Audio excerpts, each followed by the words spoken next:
আপনাদের বাসাবাড়িতে ব্যবহার করা বেসিনগুলো এমন সাদা থেকে কি এমন সাইডগুলো কালো কুচকুচে হয়ে যাচ্ছে?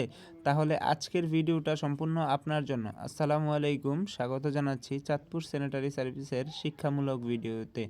দেখেন, আমরা বেসিনের কর্নারগুলোতে সুন্দর করে সিলিকন গাম ব্যবহার করতেছি। আপনারাও চাইলে যদি বেসিনের কর্নারগুলো সাদা রাখতে চান তাহলে সিলিকন গাম ব্যবহার করতে পারেন। আর যদি সিলিকন না গাম ব্যবহার করে আপনি হোয়াইট সিমেন্ট ব্যবহার করতে চান, সেক্ষেত্রে আপনাকে অবশ্যই টাইলসের নতুন কিছু পুডিং বের হয়েছে, ওয়াটারপ্রুফ পুটিং, ওগুলা ব্যবহার করতে পারেন। তাহলে এগুলো দীর্ঘদিন পরিষ্কার থাকবে। তবে টাইলসের পুটিংগুলো কিছুটা পরিমাণে কালো হয়। আপনি চাইলে এই সিলিকন গামটা ব্যবহার করতে পারবেন, দীর্ঘদিন সাদা থাকবে, যেমনটা আমরা ব্যবহার করতেছি।